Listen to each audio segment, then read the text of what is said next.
All right. Whew! Oh my god. No.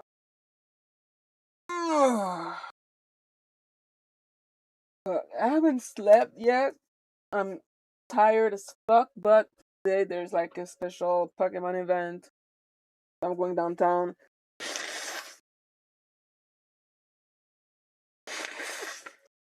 My friend has been there since this morning, which is crazy.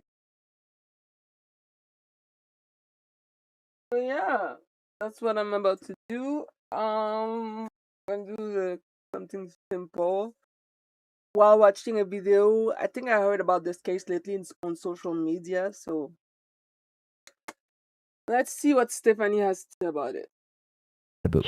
By 9:45 p.m., the very aggressive, bright fluorescent LED lights are enough to drive anybody insane and give somebody a headache, especially if you've been inside this giant Dollar General store all day long. With all the bright neon yellow signs, because of course that is the store's color, Ariel has been working at this specific location for the past 2 years, which, like a lot of other Dollar General stores and stores with the word dollar in its name, most things are not a dollar. The average price of an item at the Dollar General is around $2.50. But it is still cheaper than other stores, and it's one of the very few stores in this entire town of Hamden, Ohio. The population of the town is around 700 people. I wouldn't be surprised if Ariel has seen at least a good chunk of the entire population walk in, grab something, check out at her cash register. Since it is one of the few stores, I can also imagine that Ariel gets a lot of regulars. One particular family, the Siders, they always come in at 9:45 p.m. just before closing. You can usually smell them before you see them, and that's not meant to be in an offensive way. Oh. Ariel and the Dollar General staff, they have seen families that were struggling, and I think everyone can agree it is better to buy a bag of rice for the kids than it is to buy shampoo if you really have to choose between the two. And Ariel remembers she and her colleagues would purchase hygiene products with their own money to give to the Sider family. But the next day they would come in and it didn't smell like they were using any of the hygiene products. So Ariel says they all kind of backed off from that point because they thought maybe the family was getting offended that they were offering them hygiene products. So maybe it's best to just back off and lay off. But Ariel did notice some really odd things about the Siders. You have the parents, they look to be in their 30s. They do carry with them the very distinct smell of cat urine. Sometimes they would come in alone, sometimes they would bring along a child or two. The children would always have hair in their face. Like not just messy hair, but their hair would be covering their face and covering their eyes. You could not get a good look at their face. Ariel says the children would also stick very close to the parents, as close to them as possible, and it almost felt like to Ariel that the children were taught to never look up or make eye contact with others. According to Ariel, the family came in and would always buy the same few things. Sometimes they would purchase sugar once in a blue moon. Very rarely, not all the time, but like once in a blue moon, they would purchase diapers. But they're coming in nearly every day, so what are they buying? They would always buy the same two things: a jug of water and a decent sized bottle of vegetable oil. Water and vegetable oil. Water and cooking oil are usually staples in everybody's house, but I don't know how frequently one needs to replenish their oil. Would you need to restock it as frequently as you would a jug of water? Monday, June 29th of this year, Ariel sees the Sider family walk in and purchase their regular items: a jug of water and a decent sized bottle of vegetable oil. The next day, June 30th, Tuesday, she sees them on the news after they are arrested in connection to what has now been dubbed the Ohio House of Horrors case, where 16 children were found cramped in a 12 by 12 room, where there are more questions than answers now. The initial questions were, of course, is this human trafficking? Is this a human trafficking ring in the middle of nowhere, Ohio? Who are the 16 children? Who are their parents? Where were they born? How long were they in that room for? How did nobody notice? And what were they doing with the vegetable oil? This is the case of the Siders family. Yep. And from what I've seen online,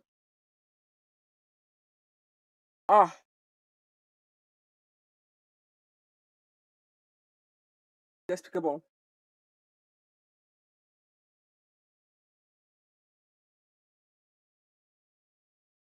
sponsors who have made it possible for Rotten Mango to support the children in today's episode. All the official donation information will be in the show notes. This episode's partnerships have also made it possible to support Rotten Mango's team of dedicated researchers. We'd also like to thank you for your continued support. As always, full show notes are available at rottenmangopodcast.com. Today's episode involves mentions of underage marriages, potential speculations of incestuous relationships, DV, CA, deprivation, and torture. Please do not prioritize this episode over your mental health. This case is also super current. There are still investigations, pending court charges, lots of updates. It's evolving every day. So if there are any updates between now and the posting of this episode, we're going to be sure to add a pinned comment below. Lastly, quotes, statements, comments may be shortened for brevity. And there's going to be a lot of times where in the episode, we're going to talk about people who have come forward to speak about the family. Those are unverified individuals. They are not testifying in the court of law. They are not being subpoenaed. These are not sworn statements of truth. They're just like Facebook posts. I'm going to indicate when any of those we should be a little bit wary of. But with that being said, let's get started. I have never seen a house like this before. It is a big lot with a lot of green trees surrounding it.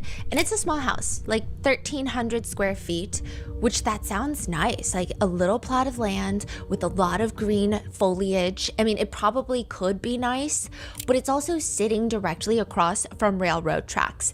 There's not even a fence, nothing guarding the tracks. Instead of looking out your front door and seeing your neighbor, you just see railroad tracks. And they're working railroad tracks too. It is considered a class 2 track, meaning run as needed. It's not inactive, but it is very low traffic, which is probably for the best. The houses sitting around the railroads, they don't look like they have the best soundproofing, and it could also be very dangerous for pets and kids. Nevertheless, June 30th of this year, 2026, Vinton County Sheriff's Office, they start making their way over to the railroad tracks. They're investigating a case, not on the tracks, but directly across from it in one of those small boarded up houses. Officers from the sheriff's office show up alongside Ohio Bureau of Criminal Investigations.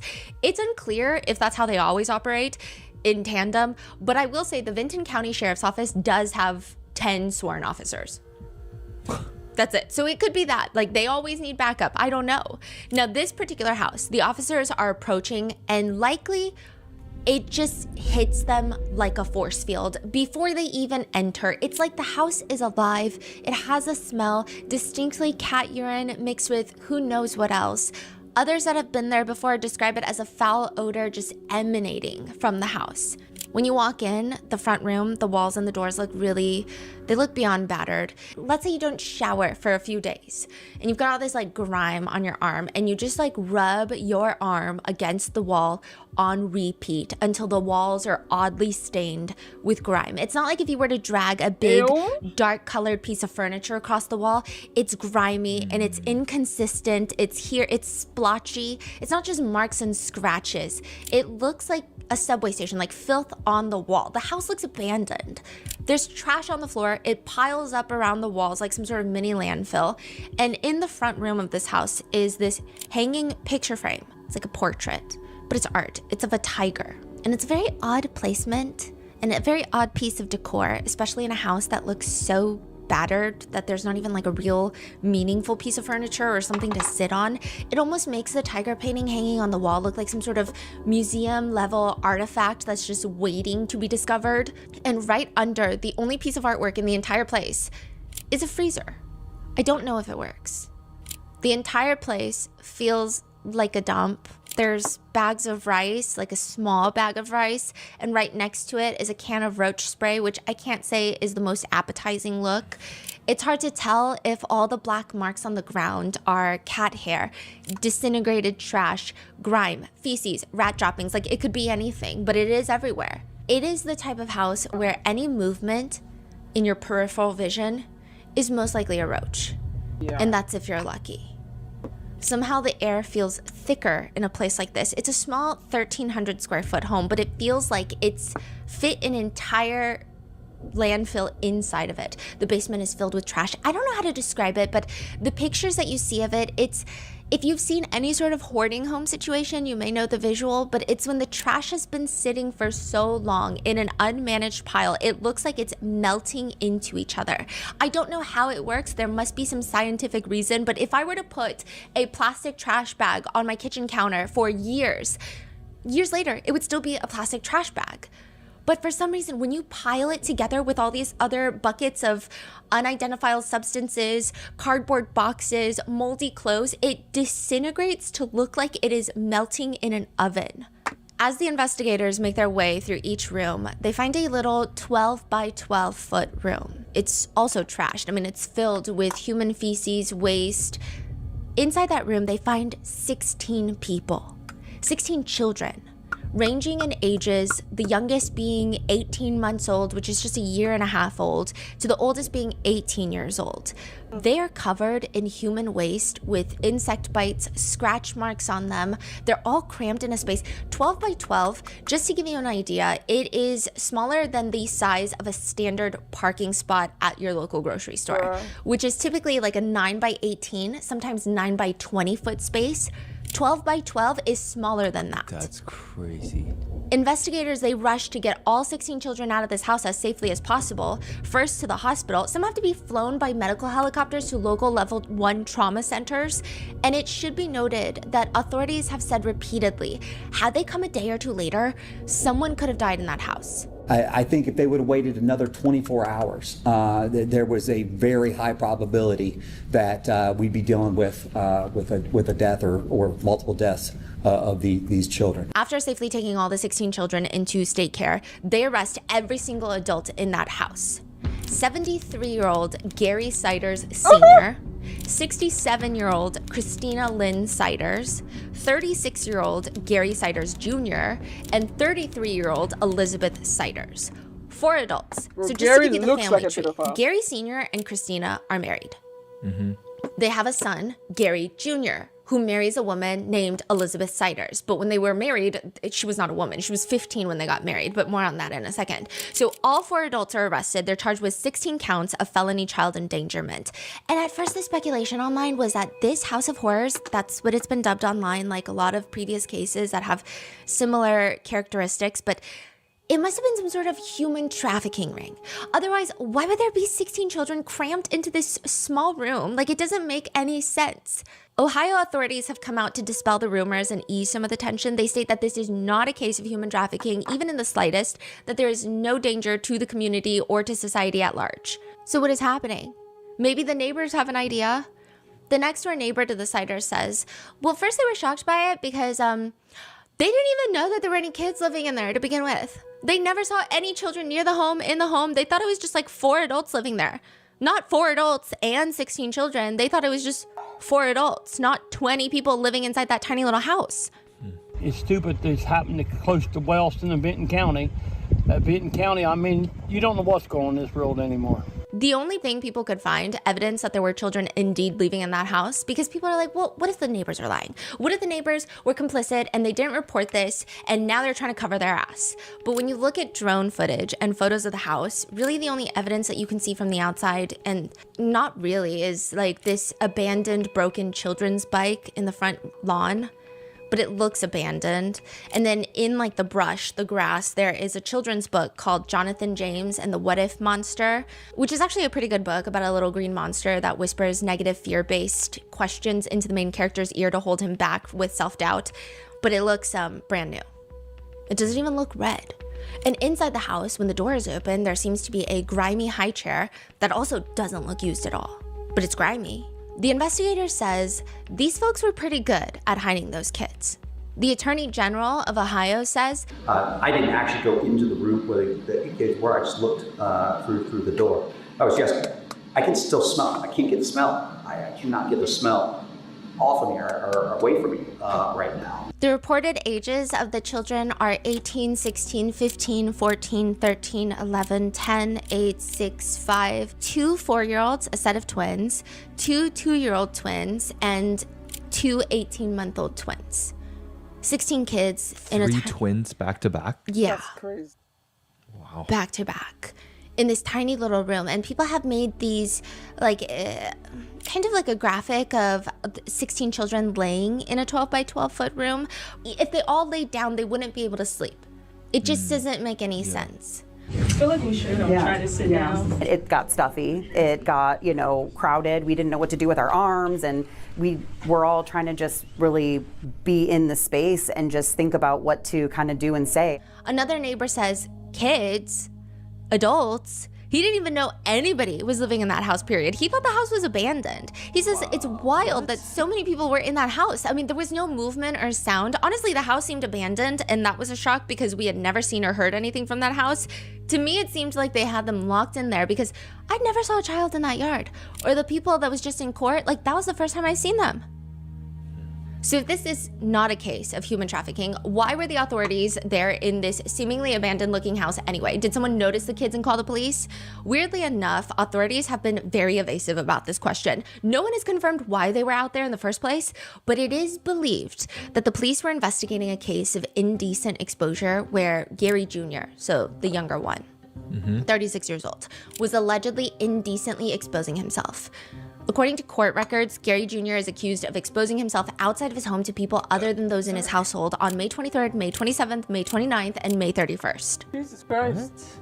So just to reiterate, as of right now, the authorities won't confirm that that's what they were investigating that day, but the warrant for the indecency charge was issued on June 30th, 2026, which is the day that they go to the house. Oh, okay. But they haven't confirmed it.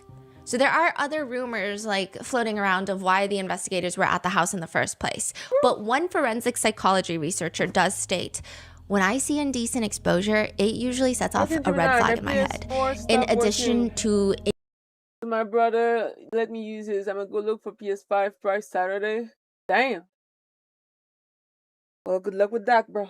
Intimate partner violence, I wouldn't be surprised if we saw sexual abuse. Sexual abuse is also a tool to maintain power over a victim in an intimate partner violence relationship. I mean, this case looks like a failure of systems, both for survivor support and offender accountability. Ultimately, the children had to pay the price. One of the big questions in this case is, who are the children? Like, who are the parents of the children? Elizabeth Sider's attorney has come out to say that all 16 children are hers, but there are speculations online, which I'm going to get into. But he states that all the children are Elizabeth Sider's and Gary Jr.'s, which would make Gary Sr. and Christina Lynn the grandparents, Gary Jr. and Elizabeth the parents of all 16 children. That's what the attorney is saying. November 30th. Of 2022, so years ago, Elizabeth and Gary Jr. do have two more children that were not found in the house. At Riverside Hospital, Elizabeth gives birth to twins Bailey Lee and Faith Lee Siders. They were born at 24 weeks gestation, so they're really premature, and the twins were born with a condition where their faces and their chest are fused together in the womb. And they also share vital organs. They are conjoined. That is the more common way that people are conjoined, is chest and face. But typically that condition has a mortality rate exceeding 80%. For cases where the twins are unseparated, there's nearly 100% death rate. Whoa. Jesus. They were also born extremely premature and passed the same day of natural causes in the hospital. There were a lot of rumors circulating online that these children ended up dying in the house or they died under suspicious circumstances. That doesn't necessarily seem to be the case. They did pass in the hospital and their death certificate does list it as natural causes. But the timeline of this is kind of enlightening. I'm not exactly sure what it reveals, but it is shocking. If all 16 children are Elizabeth's, that means she's had 4 sets of twins starting from 2022 to now. There's a lot of children. The longest gap between Elizabeth having children, and again, this is if they are all hers, is about 2 years in between children, in between pregnancies. The shortest gap is closer to 11 months. We actually have no clue in total how many children Elizabeth has had because you have the twins that passed away in the hospital, and there are circulating rumors and speculations that Elizabeth had another child when she was 13 years old that passed away. So we don't know how many times she's given birth. And from then on has just kept having more children. And that begs the entirely new question of like, why? Literally, why? If these are all Gary Jr. and Elizabeth's children, why have more children? If you're not going to take care of them, why have them? What are the children even living off of? What are they eating? Remember the vegetable oil? There have been a lot of theories about the vegetable oil that they would purchase frequently, regularly at the Dollar General store with a jug of water. There are two theories of the alleged repeated purchases. The first theory is that that is what the children were consuming, vegetable oil. I will say that vegetable oil is typically a part of famine relief kits, but there is usually grain included as well. So you're cooking with a lot of the oil. Vegetable oil specifically has high calorie density, and it's fortified with vitamin A, D, E, and K. And it's also softer and easier for malnourished infants and small children to digest compared to soy oil, corn oil, other oils. It's a bit softer on the stomach. So could they have been feeding the children vegetable oil? It's very hard to say. There have been reports that the family also frequented a food bank regularly to pick up food. So maybe they were cooking, although looking at like the alleged photos of the house, I don't think they were really doing any cooking. But maybe they were using the oil to fortify and calorie up some of the other food that they were getting at the food bank. It's unclear. I do think it would be a hard task to get enough food at the food bank to feed 20 people. So maybe it is food, but maybe it's not. Another theory, or it could maybe be a double use case, which some people have said vegetable oil is a home remedy for getting rid of lice, which I can imagine is a problem in the household. Some netizens have pointed out that in the mugshots, Elizabeth's hair looks like it's just caked in oil and grease. Was she using it in her hair to get rid of lice? That seems like a very strange, prolonged treatment. Like maybe you buy vegetable oil once to try to get rid of lice and then you go to other tactics if it doesn't work. But to continuously do that for who knows, weeks, months at a time. And there is a risk, by the way, like please don't do this at home, because there is a risk that when you coat your hair with the vegetable oil, it actually coats the lice eggs and preserves them, keeping them safe to hatch. Oh, wow. Oh. Ultimately, as of right now, as of filming this, we don't really know what the vegetable oil was for. We also don't know how the children have been living, what they were eating, how they're still alive. In a press conference, the Vinton County Sheriff states, most of our livestock was kept in better conditions than the children. It was extremely high presence, I'm sure, of bacterial and human feces. It was just a disgusting scene. Investigators are not yet fully able to even go into the house and further investigate due to the deplorable conditions. It hasn't even been deemed safe. The Attorney General of Ohio, I don't know what this man was thinking. I will say he said some incredibly problematic things when discussing this case. He says, we didn't know that there were going to be 16 kids in there. It really looked third world. It's the type of thing that we're not used to seeing here in America. Which is not only deeply offensive, I do think it's also incorrect. He keeps making comparisons to what he calls third world countries, or what we should better call developing nations. There are loads of people that live in impoverished situations in developing nations who treat their kids to the best of their abilities. Exactly. Yeah. And then we were talking as a group about some of the evidence we looked at today, where they actually discovered the kids and found the kids. And it's not that different than those old commercials you see of like kids in Africa, like Oh my God. just where they were covered in bugs and squatting and had that like distant look in their eyes. It's terrible. I mean, it's absolutely terrible. And again, we've got to make sure the kids are safe. Wait, I'm sorry. Who is talking right now? The Attorney General of Ohio. Yeah. Racism much? Yeah, I don't know what this man is saying, okay? We got to make sure that they're placed in good, solid therapeutic placements. Some of these children couldn't even speak. They looked like almost feral animals. It was terrible. So when we're talking reading and writing and education, we're talking a whole nother level of expectations here. I do think that there is probably an intensity of emotion to try and convey to the general public of what they're dealing with, as well as the residents of Ohio, so that they know that there's going to be a lot of state care that needs to be poured into the 16 children. But I do think comparing victims to feral animals is just not the best comparison to make at all. But speaking of heinous conditions, there have been a lot of AI videos and photos circulating of this house. You see cages. Investigators have come out to say there were no cages. You see children being like locked in boxes, in cardboard boxes. Like there's just a lot of weird AI stuff. There were pictures that the kids were in cages, that they were taped shut, their mouths, whatever. I don't understand why people put stuff like this on. It's not truthful, but I can't stop it, and all I can do is shrug my shoulders and say, why are we doing this to this, particularly to these victims, because they're going to be tarnished by this for a long part of their lives. But there's also a lot of very realistic videos circulating of people who are filming themselves, technically, if this is real, breaking and entering and trespassing a crime scene. So you can see people who have gone out to the house and they're filming the outside of the house. It does very much look like the Siders' residence. They go inside, and just based off of the photos that we've seen taken from outside the house when the doors were open and we can kind of peer inside, it does seem like it is real. I can't verify it. And also, I will note that it is illegal. Law enforcement have not verified or authorized any images of the house. So I don't know how a lot of these people are publishing this type of media, but law enforcement has warned that people entering the property without permission could be committing criminal trespassing. So just be wary of that when you're out there looking online. As they should. So in New York City, a former judge is found dead. And if it were anybody else, it might seem like a very normal case of maybe he overdosed, maybe it was an accidental fall. He collapses in his mansion in New York City. This is the former judge. His body slides down his entire staircase until it comes to a full stop, and he ends up taking his last breath. Once his body is found, Alice Black, who is a rookie FBI agent, is assigned to the death investigation. She's had a whole career as a homicide detective in the NYPD. She was actually attacked, beaten, and then ended up in the hospital. Afterwards, she was essentially shunned from the NYPD, essentially excommunicated from the force, and her next best gig was a desk job for the FBI. So this is the case that she's assigned to.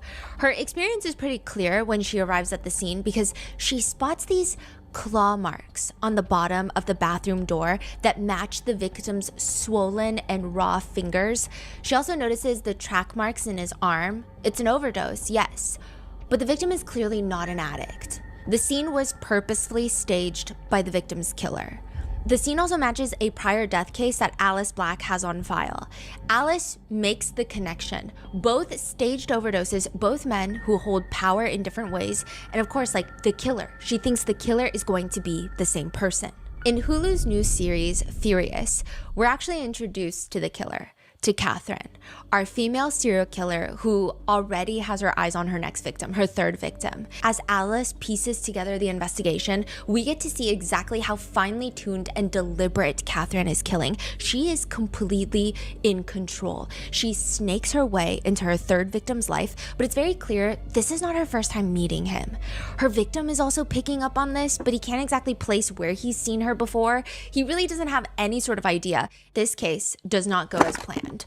An unexpected challenge forces her hand, and it scares her so badly she begins to lose focus. The second episode of the show Furious crescendos with this, and the very last frame is so haunting. I was completely hooked. The twist, the pace, it is exactly what makes Furious, Hulu's new thriller series, so addictive. And just Catherine starting to slip, and Alice is closing in, using the killer's own secrets, her own hidden past she's tried desperately to shed in order to close in on the killer. It's just such a tangled mess. And just when you think you know why, when Alice thinks she knows why Catherine is doing this, Catherine's MO changes in a way that violates everything that we think that she stands for. Who we thought she was, why she's killing in the first place, it goes against it all. Furious premieres July 27th on Hulu and Hulu on Disney+.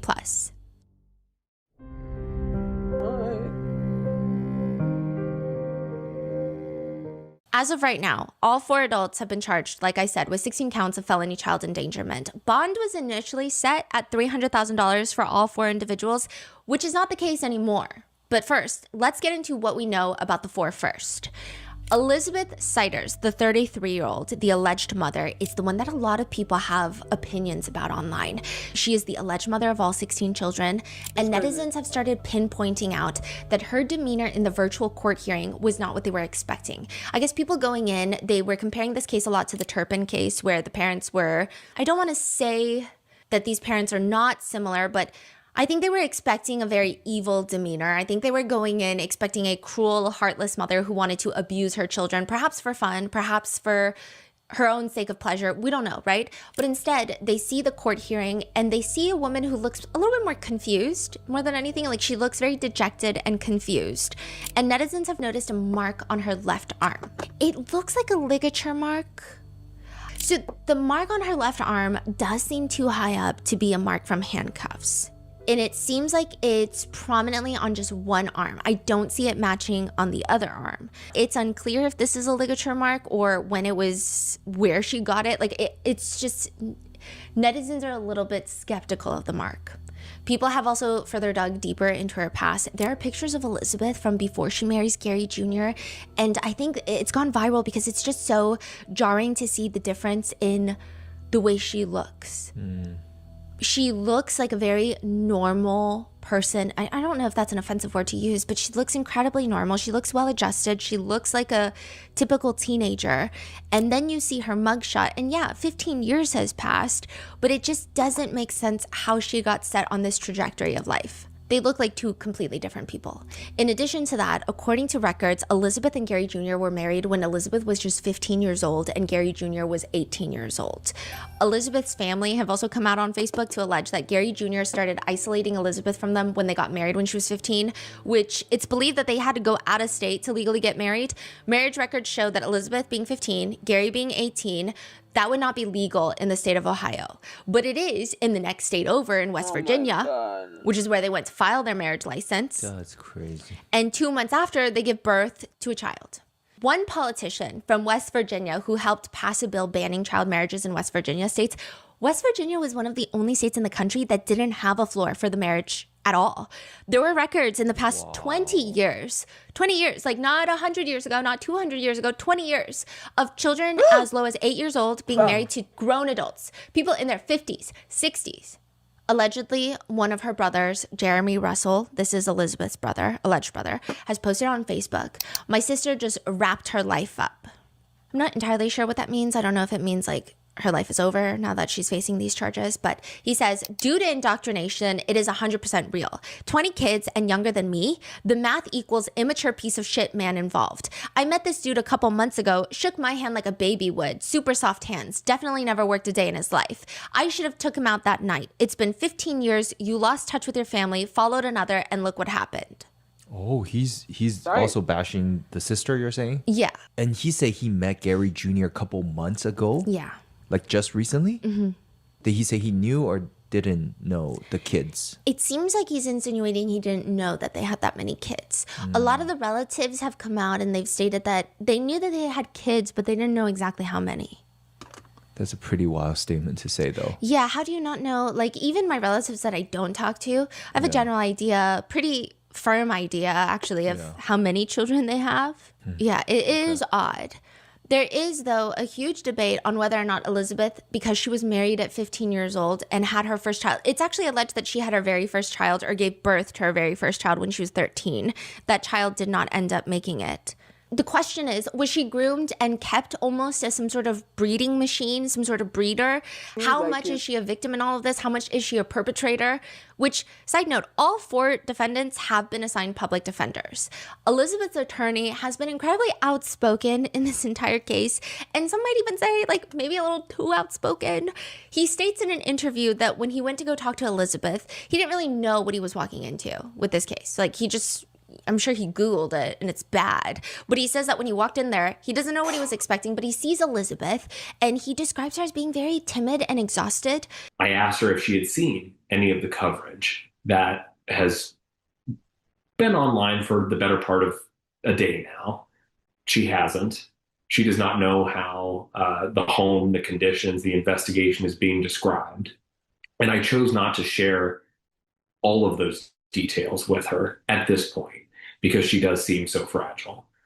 The person that I met with, though, is not someone who comes across as pure evil. All the defense attorneys have taken a very strong, seemingly a strong disliking towards the prosecutors describing this case as, quote, pure evil.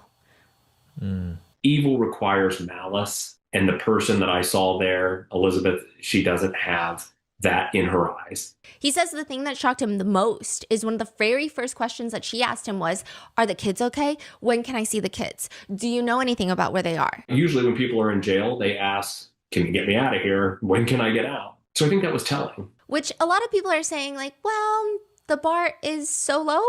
Like, that's a little bit of a... People might agree that Elizabeth is a victim in her own sense and perhaps a perpetrator in a different sense to the children. But I guess that statement was just kind of a little like, what? Mm-hmm. Elizabeth's attorney has filed a request for the judge to lower Elizabeth's bond, which has initially been set at $300,000. The argument being that, quote, the defendant is a 33-year-old mother with no known criminal history. There's been no indication that the defendant has been anything but cooperative with law enforcement since the initiation of this case. The attorney argues that she's not a danger to the community. She's not a risk to herself. She's not a risk to the children because all 16 children have been removed by the state. The attorney continues, through conversations with counsel, the defendant maintains that her principal desire is to reunite with her children. She understands that reunification of any sort is an impossibility if she does not appear before this court. So did Elizabeth's attorney say anything about if she's a victim? Did they point fingers at... Yes, he said that Elizabeth does not see herself as a victim, but he's still investigating. The prosecutors are still investigating. He's kind of hinting to the fact that he believes that she is. Does that mean that she should get away with no charges? I don't know, right? Like, I don't know if that's what he's insinuating, but he does state that he feels the $300,000 bond is excessive and it violates the 8th Amendment. So the 8th Amendment protection is against excessive bail, but it's interesting because he doesn't ask to lower the bond. He asks for a reconnaissance bond. What is that? So what is that? It just, like, no bond. Oh. Yeah. He argues that the investigators themselves have documented this home being in extreme poverty. So he's like, I mean, how do you expect her to come up with $300,000? That's not even in the realm of possibility. Yeah, no, one person comments about Elizabeth and her motion to be released. What if she gets pregnant while she's out on bond? By who? But what if she does? I mean, she's gotten pregnant so many times. Why has she gotten pregnant? We don't know if someone has been forcing it upon her. We don't know if this is a choice that she willingly makes to get pregnant. What if she goes out on bond and gets pregnant? That would be yet another child brought into this world to be neglected and abused. I guess they're arguing, forget everything else. What if she gets pregnant? A lot of other people who are a bit more sympathetic to Elizabeth are saying that they don't think that she should be let out on bond just because jail might actually be good for her. Her living condition is pretty dire, Not in the sense of like she needs, she probably does need a lot of mental health care as well, but just the facilities is probably an upgrade from the house that they were living in. Others have no sympathy. I will say there are a group of people who genuinely don't think sympathy is warranted in this case. So I would say I would break it up into a few different camps. I think there is one camp who sees Elizabeth as part of the victims. So they see her kind of as part of the 16 children. They think that maybe she was restrained and forcibly impregnated all those times. They don't know, but they think that something weird must have happened in order for her to subject herself to this life. They think that she is a victim through and through. Then you have a group in the middle where they think that she was the victim. She was clearly groomed in the beginning, but maybe somewhere along the way, the lines between victim and perpetrator are getting a little bit blurry, and she still had some duty to protect her 16 children. And there were still moments where she was at a hospital where she could have alerted some authorities if there were any abuse ongoing.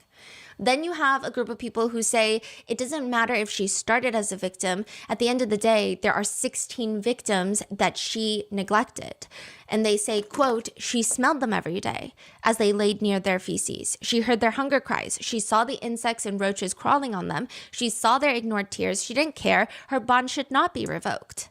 Which, speaking of, there are rumors circulating, and some are saying that they have inside sources that have confirmed Elizabeth is pregnant in custody. That when they took her in, she was pregnant. This has not been proven. This has not been confirmed by any authorities. And I don't know how these inside sources would be able to... I mean, is that not like a HIPAA violation? It's kind of crazy, but that's the rumor going on. Elizabeth's attorney states, I have previously stated that she was not necessarily charged herself as a victim, but the investigation, prosecutor's office, investigation in my office is still locked up.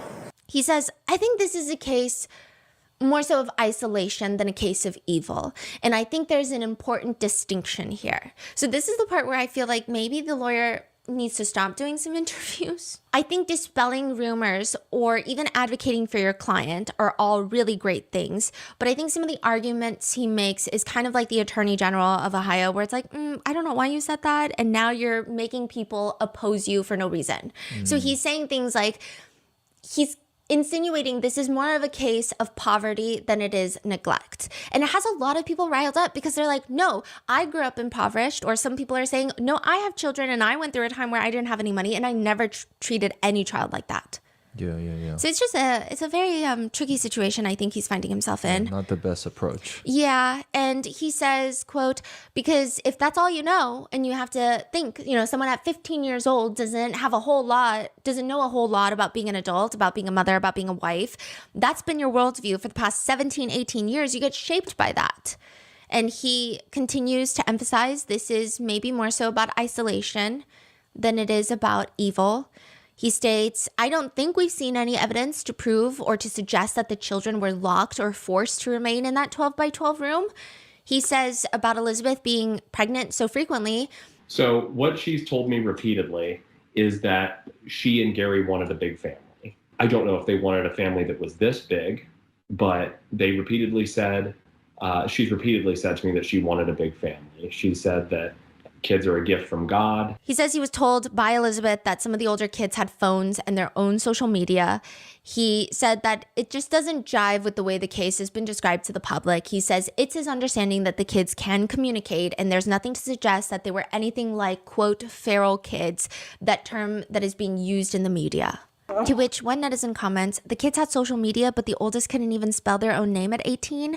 The police literally said these children were feral, and if they had arrived a later day, some of them might have not even made it. The math is not mathing here. Others are commenting, well, he's just going off of what his client is telling him. Facts speak differently. Others stand a little bit more in the middle saying, this is just a lot to unpack. And the lawyer's perspective is definitely something to consider. Inside jokes and social media access don't necessarily disprove confinement, but it does paint a very different picture than what was initially presented. A lot of Elizabeth's family have also come out on Facebook to talk about how she was a normal teenage girl until Gary Jr. isolated her. And to make things murkier, Gary Jr.'s side of the family have also spoken out. So there's a guy named Ronnie Fletcher. He's the son-in-law of Gary Sider Sr. So this is Gary Jr.'s brother-in-law, Elizabeth's brother-in-law, I guess, by marriage. So Gary Jr. has a sister, and Ronnie is married to that sister. Okay. He comes out to do an interview where he states, I mean, we've had death threats. We've been told that we need to be put in front of a, execution line of guns and, killed and, burned in, it's been bad. Gary and Lynn did not raise their children that way.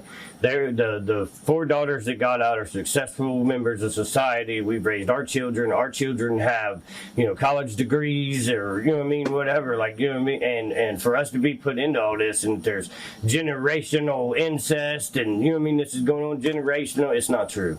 So there's allegations of incest and stuff. It's not true. This is all into that one home. The last time we heard from them, we gave them a car, and it's probably close to a year now. Other than Lynn calling us and asking us for money or when they needed help with the water bill or whatever, if we had it, we sent it. If we didn't, one of the other daughters did. So we've Who's done. Lynn? I'm sorry. Lynn is Christina Siders, the grandma. They call her Lynn. Christina Lynn Siders. She calls her. Okay. So we've done what we could for that family at the arm's length that they was keeping us at. Ronnie reportedly states that he knew that they had a large family, but, they thought it was probably closer to 10 children. And he only found out the truth when the news broke online. He says, if we would have known that it was like that in that home, we would have done something about it, even if it was just go there and take the kids ourselves or give them money. He says his family is terrified for their lives and now they have to live like hermits because everyone's upset with them. He says, quote, how am I supposed to start a business in this community when I'm being stapled to the face of pure evil? Ronnie says about the prospect of Elizabeth being seen as a victim, he says she's willingly there at the home. She did not have a good home life when they got together, escaped to Gary Sr. and Lynn's home. So he's almost saying like she escaped her rough family life to come here. And no one forced her to stay. That seems to be what he's insinuating. Elizabeth's family has fought back on some of those statements in their own post. Gary Sr.'s attorney has also chimed in who is also another public defender, but he says, I do know that there's been a lot of social media postings and family members, or just some family members, have sort of wanted to chime in with their 2 cents. I take some of that in with a grain of salt. One of the most vocal voices in this case thus far is Elizabeth's alleged brother, Joey. Joey posts a lot of videos where he's lip syncing to country songs, typically in a very exaggerated fashion, and he's kind of like bopping up and down as if he's riding a horse. I'm not entirely sure. It's like more akin to when you're practicing being a pop star in your bedroom at 3 a.m. than a typical TikTok trend. It's a lot, but also I am the last person to judge considering my very embarrassingly extensive digital footprint. But he does seem like he's been out there for a while. And that is moderately important considering netizens have accused him of trying to use this case to try and get famous. He's been quite vocal about supporting Elizabeth. Joey will post videos on Facebook where he's lip syncing to the words, I don't give a damn about what people think of me anymore. If you want to judge me, do it. It no longer concerns me. I actually have no clue where this audio is from. It does sound like AI Vin Diesel. Pretty sure it's AI Vin Diesel, because when I go on TikTok and I look up that sound, it's a bunch of Vin Diesel clips in interviews, but the words don't match with his lips.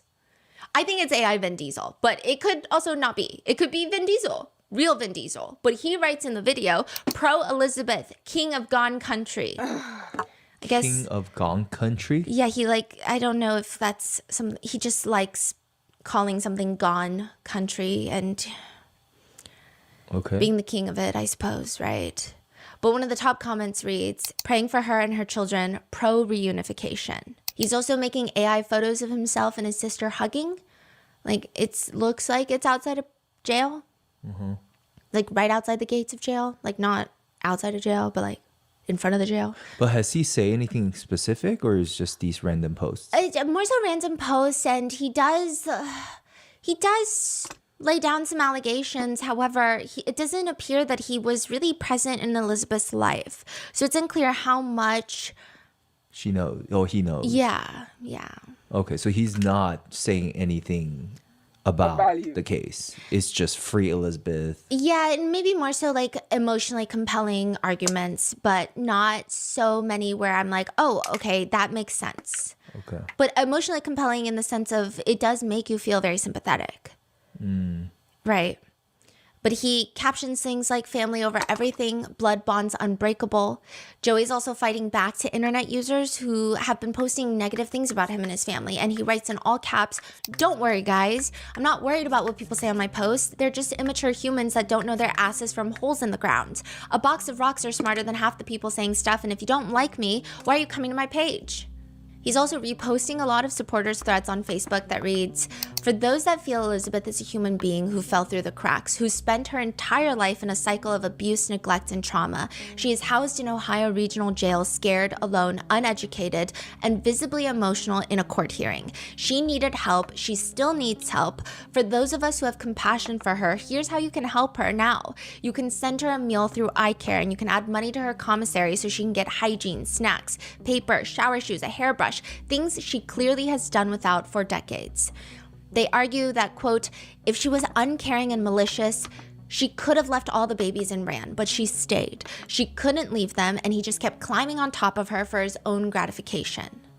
There has been, I think, aside from the very controversial and, quite frankly, in my opinion, should be illegal age of their marriage, I think that a lot of people have been drawing from the setup of society and in large personal anecdotes. So I couldn't find evidence, hard evidence, of a lot of the different arguments from all the different camps. Yeah. So I think there is a lot of emotions getting involved with this case. I mean, of course, when you're dealing with 16 children who are found in that type of condition, it makes you try to think of how that happened. Yeah, a lot of people are saying that she was also being used, and some people have insinuated that perhaps Gary Jr. is the biggest abuser, and even the grandparents have been abused. So there's just a lot of circulating theories out there. Others are posting on Facebook supporting Joey, saying things like, I believe she was likely the only thing standing between those children and death. So I think there's a lot of nuance to this case where you do have a large group of people who are arguing that this is a systematic problem where when the system fails women at girls at the age of 15, allows them to get married, allows them to live in these impoverished conditions with no form of education. Of course, this is how their life is going to turn out. And so there must be some level of sympathy that must be given to these individuals. But then you have another group of people who argue that there have actually been a lot of women in far worse conditions, whether it be in this country or in developing nations, that have the innate internal maternal instinct to protect their kids no matter the cost. Yeah. Because they believe that is biological in a woman when they become a mother. So there's been a lot of arguments and like both sides of the coin, I guess. It just really depends, right? But then Joey does start kind of bringing up some weird stuff. Okay, so Joey starts messaging a guy named Debojit Das, who claims to be an ex-boyfriend of the eldest daughter of the 16 children. I don't know. I feel like Joey's getting scammed. I mean, maybe scammed is not the appropriate Is this a word. real person with a face and everything, or no? No, they're just like messaging Joey from what I can tell so far. I mean, that could change based on the recording of this episode, and this could very well be a real situation that's occurring. But I feel like Joey is getting bamboozled. Okay. So what happened? So this guy is talking to Joey and they're just instant messaging, and Joey is telling him like, oh, I haven't seen my niece since around 2008, which is now 2026. So he hasn't seen his niece since 8 years ago. He mentions that because the last time I seen them, they were still under 5. So this is where it gets a little bit confusing because the math is not mathing. Yeah. This is allegedly the boyfriend of the eldest daughter, but she would have been closer to 10 in 2008. Yeah. I don't know. But also, like, there is a point of contention that people have of how can family members speak so passionately when they don't really know what's going on. Yeah. But I can understand the conviction of wanting to defend your family members regardless of how much time has passed. But he writes, I thought my nieces didn't have internet access. Cops and the AG being the Attorney General of Ohio, lied. I just sent this, so something ain't right. So he posts on Facebook the screenshots of him talking to an individual named Debojit, who was allegedly one of the girl's ex-boyfriends. And he's like, oh, here are my screenshots of me dating your niece. So What's then the screenshot? Do we know? it's just like messages of like, hi. There's like a voice note where she says hello, but it's hard to identify if that is even her. These are easily fakeable messages. I'm not saying they are faked, but it wouldn't be difficult to fake them. But he posts on Facebook, Joey is like, I thought my nieces couldn't read or write. These are messages between her and her ex-boyfriend. He says they had to break up because of their neighbor, Mike. He sent proof of everything. The lies need to stop. The speculation needs to stop. Clearly the neighbors knew. Clearly she could read, write, and speak. We just want the damn truth. Praying night and day for my nieces and nephews.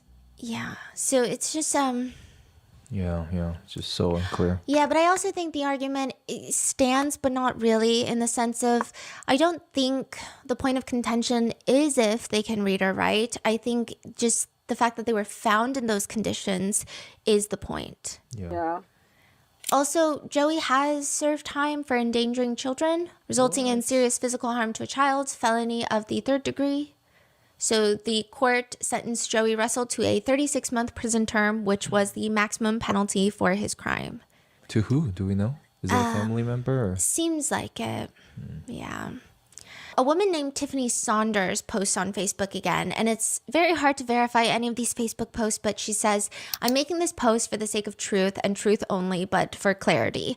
I'll go ahead and say this about the situation because I'm moving on because I have to. Lots of you know Lynn, aka Christina Siders. So this is the grandmother. Is my grandma Diana's first cousin. Okay, it gets confusing. It's not really necessary, right? She's saying that they're related in that way, but she's also related to Elizabeth Siders because her daughter's biological father and Elizabeth's mom are sibling. Anyway, I think this is where people are alleging that Elizabeth and Gary Jr. are distant cousins. I couldn't find proof that they are distant cousins other than rumors and then like some very confusing words of who's related to who.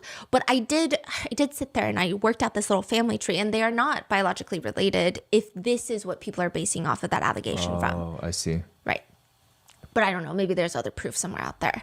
Tiffany continues to write, these are some of the pictures of Elizabeth that I took right before or right around when her and Gary Jr. met. She had her whole life ahead of her.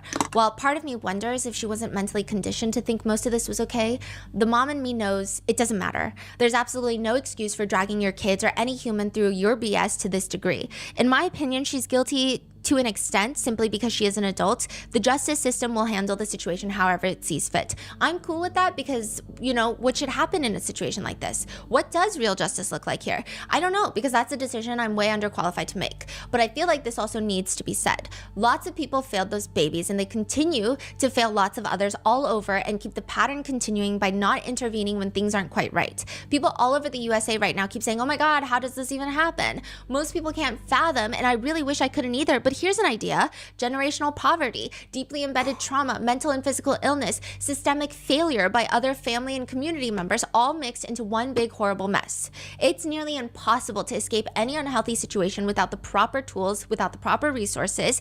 Maybe I'm wrong to believe this, but I think with only a couple exceptions in this particular case, like the tremendous amount of kids they had, actual living conditions, these poor children were, and in fact, I mean, the children were basically hidden away in a 12 by 12 room. All the rest of this story, there are very similar situations all over the area, and most people turn a blind eye to it.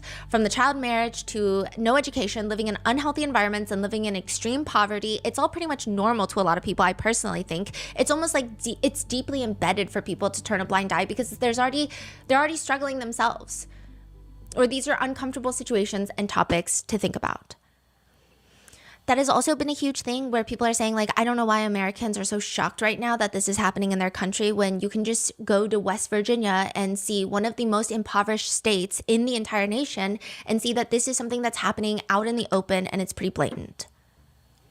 Interesting. So I do think it's a very nuanced conversation of how much does poverty impact one's ability to be able to have autonomy over the amount of children they have, but also how to be able to care for the children. Mm-hmm. And how much is it malice versus, oh, this is what my parents did to raise me, so I'm going to do the same thing and I don't know anything else or anything better.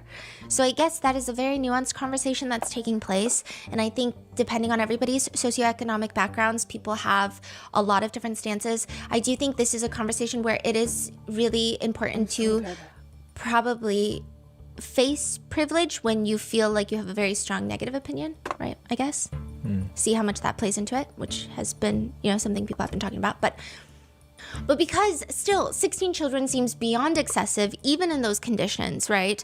It seems like an outlier. People have been trying to find a motive. Like, was this some sort of obsession? Was having children an obsession for Elizabeth or Gary Jr.'s or both? Elizabeth's attorney did say that Elizabeth told him children are a gift from God and she loves having kids. Like, was it that? Was this some sort of like 4-person cult, 1-person cult, 2-person cult? Because again, the wording children are a gift from God is very specific. And Elizabeth's older brother believes that she was, quote, indoctrinated, which is again, a very specific word. Or were they getting something else of having the children? Primarily, the big motive question was state care. So the prosecutor responds to a question from a reporter about whether or not the family was receiving state benefits for everyone, which again would answer a very big motive question. To my knowledge, only the two elderly, the two oldest, Mr. Grandma and Grandpa, were the only ones I'm aware of that were receiving benefits at that time, at the time of this incident. So they're not using the children to get some sort of state-funded assistance. So why do they keep having kids? We really don't know. I mean, none of the children were ever enrolled in schools.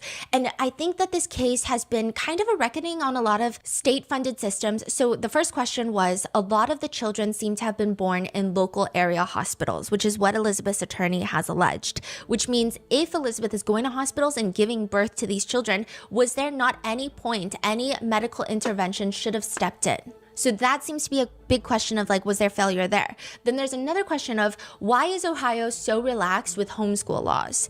Back then, the law did get changed. A bill was passed. So apparently back then, you would have to tell administrators of a school what you were doing to homeschool your children. Like you would have to give them like a whole blueprint of your whole plan to educate your kids because they can't just be running around not being able to read and write. That was the whole objective, right? There's a lot of paperwork that gets processed. A lot of people get involved. Now, apparently, you can walk in and say, I'm going to homeschool my kid, and that's it. That's crazy. You don't have to tell them what you're doing. I guess this is the whole, like, it's my kid.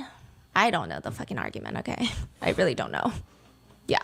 So the question is, like, were they really that good at hiding the children, like the Attorney General of Ohio State? Or is the system just, like, not really doing its job? Both. One resident does recall seeing at least some of the kids once at a local yard sale, and she did in fact notice that they appeared dirty, but she just assumed like the dirt and grime on them was they had been playing outside.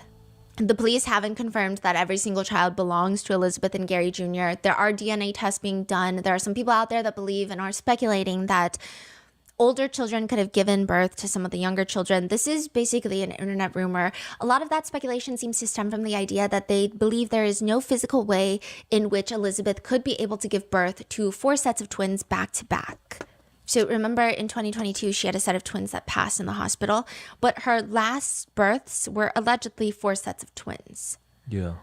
And so they're just saying like your body is incapable of doing that. Like that would be nearly impossible, especially in the malnourished, lack of nutrition state that Elizabeth was probably living in. It just doesn't make sense to them how that's possible. But authorities have not confirmed that the children were essayed or harmed in that way or that there was any incest going on. So I just do want to make that very clear. Elizabeth's attorney states again that he believes that all 16 children belong to Elizabeth. A reporter did ask the prosecutor, has any testing been done to assure that all 16 children belong to the same person? He responds vaguely, I can't address that. Did the children have birth certificates? The prosecutor takes a moment and responds very carefully. I don't know that we have all of their birth certificates. Let me answer that. Were they all registered with the state? Again, a little bit beyond what I can I answered you what I know at this point.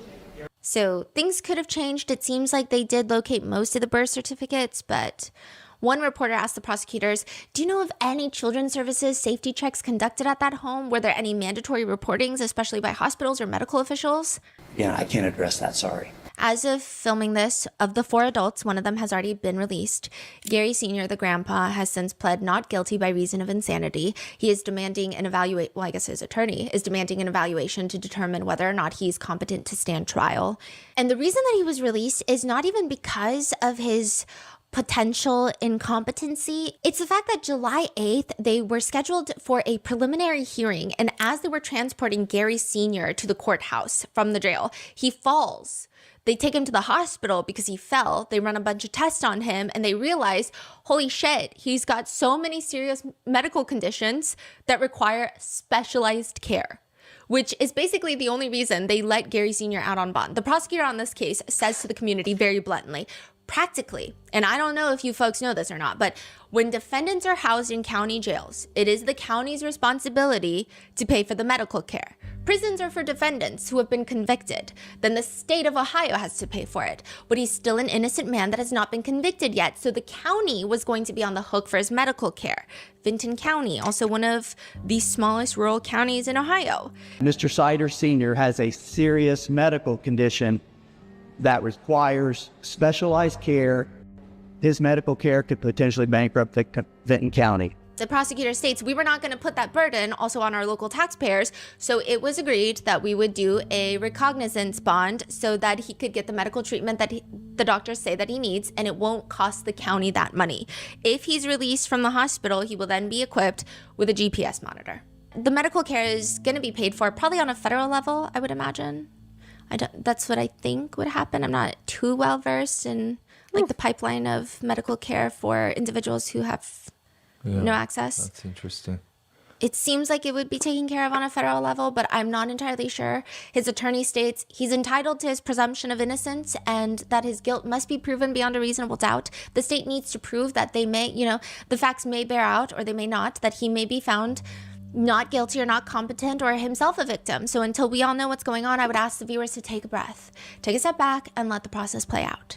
Which, speaking of, a gag order is now in place for the prosecutors, which is not like entirely uncommon for high-profile cases, but essentially the defense attorneys have filed stating that there have been lots of statements made by the prosecution that seem to be prejudicing the right to a fair trial.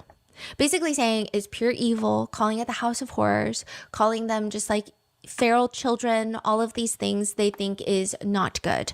We are just going to have to wait to see how this plays out in court, which, by the way, I do think maybe the Attorney General of Ohio should stop talking about this case because of some of the problematic remarks that he's made, but that's an opinion, right? I guess we will just have to see how this plays out in court, whether all of them are going to, I don't know what's going to happen, honestly. There is maybe an argument that potentially black mold is in the house. That seems to be an angle that could be played.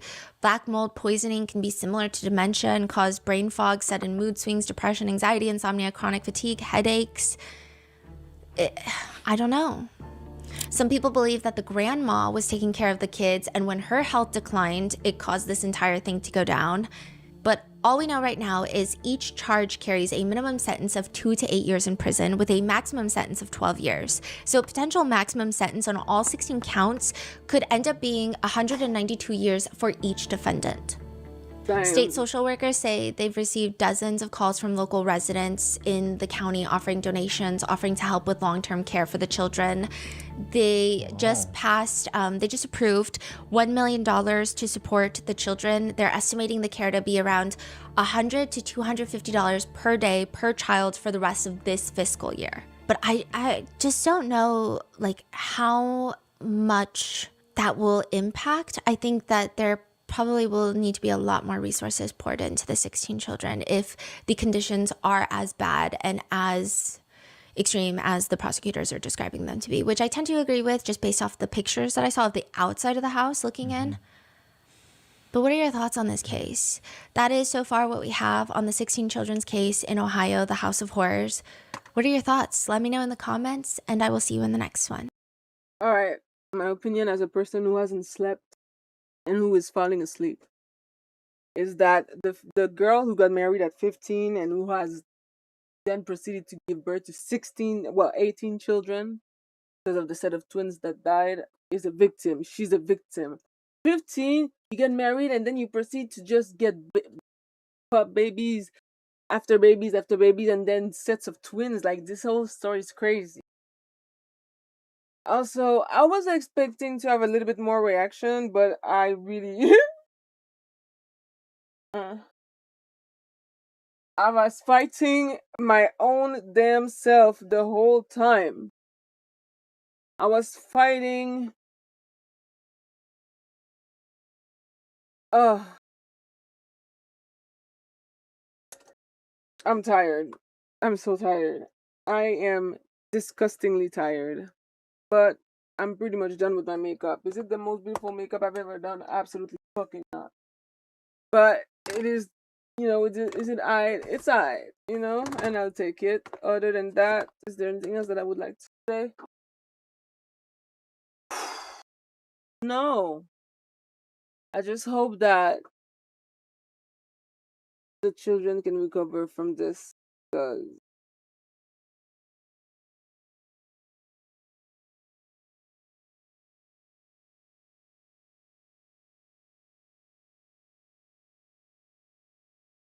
oh my god, am I still here? What was I saying? Oh yeah, I'm done.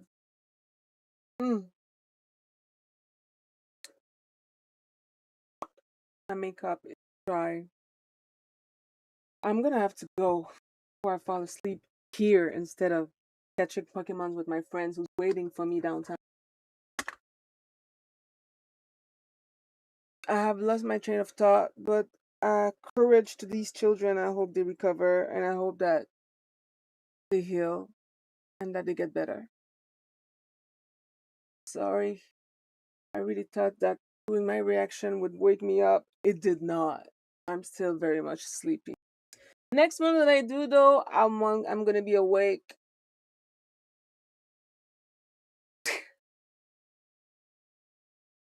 That's that. Bye.